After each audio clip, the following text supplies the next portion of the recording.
I'm going to be completely transparent with you here before I start this video. If you're someone who's justifying alcohol or doesn't want to get sober, then this video isn't for you. But if you're someone who's a high performer, who's just quit alcohol or wants to quit alcohol, then this video is for you, and I'm talking directly to you. And I'm going to be pretty transparent with you here. 70% of you still watching aren't ready to hear what I'm about to say. The truth is, I've been sober for almost 5 years. I haven't dated for almost 2 years, and I don't have many friends. I'm a high performer who works remotely, and I've been in 3 different countries in about 6 different cities in the last 9 months. And what I've come to realize is, quitting alcohol and resisting cravings isn't the hard part. The part people struggle with is socializing sober. Just a quick one, guys. I have completed 30 ways in 30 days on how to get sober. 30 days from now, you could be sober. I'll leave the link below in the description. Check it out. Oh, and by the way, it's completely free. The biggest problem people face when they quit alcohol isn't the cravings, it's socializing. I'll be honest with you, I've been sober for 5 years. I live in Southeast Asia, and as I've said, I don't have many friends. I haven't dated for almost 2 years, and I spend most of my time in alone. It kind of feels like when I stopped drinking, my life kind of turned off, but only in one aspect. But before, my whole identity was wrapped around alcohol. I'd work my 9 to 5, Monday to Friday, and then on the weekends, it would be straight to the pub or even a house party. Alcohol was the glue that held my social life together. When you take alcohol away from the equation, you're left sat at home, sometimes alone, asking yourself, who am I? Since quitting alcohol, my social life hasn't completely ended, but I'll be honest with you, it's been most of the time a little bit boring. There are so many nights and weekends where I'm just sat alone. And if I'm honest with you, in the last maybe 3 months, I'd say 98% of my time is just spent by myself. I go to the gym, I go to co-working cafes, and I speak to clients on calls. But apart from that, I'm pretty much on my own. If I remember correctly, the last time I went on a night out was probably about maybe 2.5 months ago. And yeah, it sounds gloomy. Fewer friends, fewer dating options, and a lot less excitement. There's a lot more time spent at home, but that time is spent sorting your life out.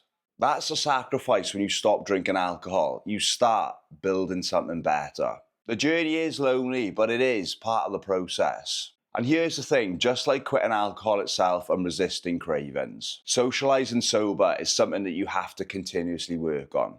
You can't just stop, because as a high performer, you're always constantly trying to level up. You're moving countries, chasing new goals, trying to meet new people. And the people that you used to fit in with, well, they don't anymore. Last month, I barely spoke to anyone, and it pushed me back in my shell.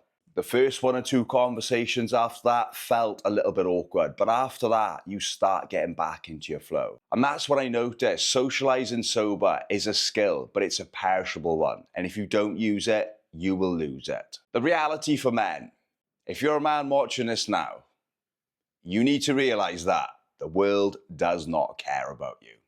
I'm sorry to say it, but it's true. The world does not give a flying about us. Women aren't going to walk up to you and ask for your number, and the majority of men, they're not going to come up to you and strike a conversation with you, because it's kind of weird and you're probably going to think that they're gay. And if you're trying to date, apps can be brutal. Look, I'll be completely transparent with you. I'm in shape, I've done some modeling shoots, I've got a decent Instagram, and apps, they don't give me the results that I'm looking for. I get some matches, but the ones I get, they're not people that I'm interested in. And as for women approaching me on the street, that barely happens. I think the last time that actually happened was in a cafe, actually in Vietnam, in January. Some girl asked my Instagram, but it's a very rare occasion. And when they do ask you for your Instagram, it's kind of weird, because as a guy, you kind of want to have that shy girl, not a girl who's like extroverted and going up to men. But that's just my preference anyway. What I'm basically saying, if you're a high performing man and you're newly sober, you can't just sit back and let people come to you. This is not how it works. You've got to make the move. You've got a cold approach. Start that conversation. And you've got to get comfortable with being uncomfortable. Thanks, David Goggins, for that. I actually make these videos, right? When I go for a walk, I talk into my phone and I make notes. And as I did that, funnily enough, the universe looked down at me and made a point. And some girl actually smiled and said good morning. But that's a story for another day. But let me just give you a few tips on how to socialize sober.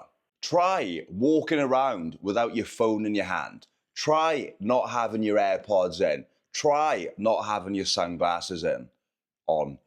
You want to make sure that you are approachable. If you're wearing sunglasses, you can't hear anything, and you're looking at your phone, you're just going to close yourself off to interactions. You want to be someone who invites social interactions into your life. Remember, conversations equal conversions.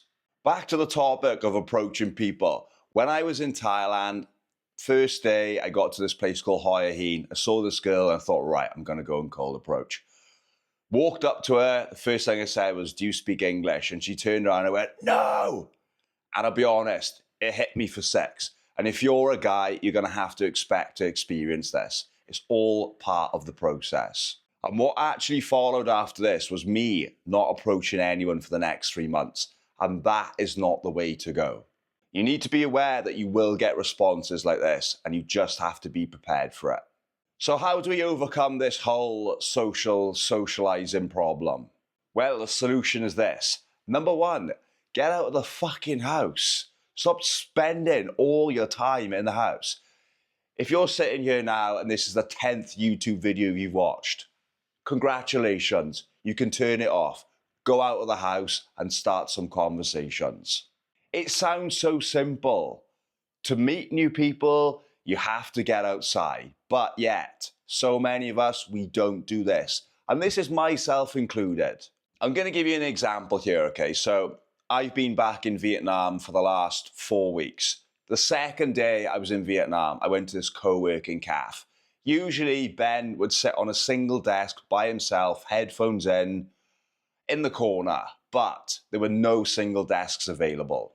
So I sat at the back at this boardroom style table. Not something I like to do because I don't like other people sitting next to me, because I like to be there, like focused on my work. But this was a blessing in disguise, and I'm going to tell you why. This girl came and sat down next to me. Long story short, we got talking and we ended up going on a date that night. You know, it didn't really go anywhere and she wasn't really my type. But the point I am making, just by sitting on a table where other people can sit next to me, you know, like a normal social dynamic setting where you can actually have conversations with people, that is how you meet people. And that taught me a valuable lesson. If you're going to get out of the house and you're going to sit at a table by yourself with headphones in, looking down, then in all reality, you might as well just stay at home.